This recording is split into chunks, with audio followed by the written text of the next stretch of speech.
স্পষ্ট করে সরকারকে বলতে চাই, তেল গ্যাসের মূল্য বৃদ্ধি প্রত্যাহার করতে হবে। কৃষক, শ্রমিক ও নিম্ন আয়ের মানুষের জন্য কার্যকর সামাজিক সুরক্ষা নিশ্চিত করতে হবে। যে কৃষক দেশের মানুষের খাবার উৎপাদন করে, তার উৎপাদন খরচ কেন কমবে না? যে দিনমজুর দিন শেষে ঘরে ফিরে, তার পরিবারের চুলায় কেন জ্বালানি জোগাড় করা কঠিন হবে? মূল্য নির্ধারণের সাধারণ মানুষের স্বার্থকে সর্বোচ্চ গুরুত্ব দিতে হবে এই সরকারকে। আমরা সরকারকে এই 7টা জেলা গণসংহতি আন্দোলনের পক্ষ হতে জানান দিতে চাই, জনগণের ওপর একের ওপর এই মূল্যবৃদ্ধি বোঝা চাপিয়ে কোনো উন্নয়ন টেকসই হতে পারে না।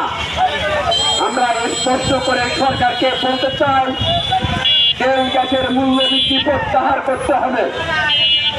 কৃষক, শ্রমিক ও নিম্ন আয়ের মানুষের জন্য কার্যকর সামাজিক সুরক্ষা নিশ্চিত করতে হবে।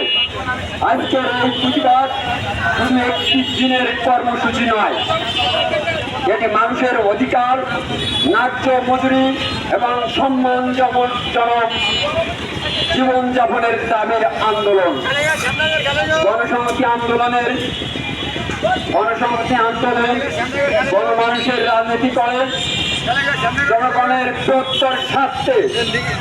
বৃহত্তর স্বার্থ রক্ষায়, দেশের জন্য, মাতৃভূমির জন্য রাজনীতি করি আমরা।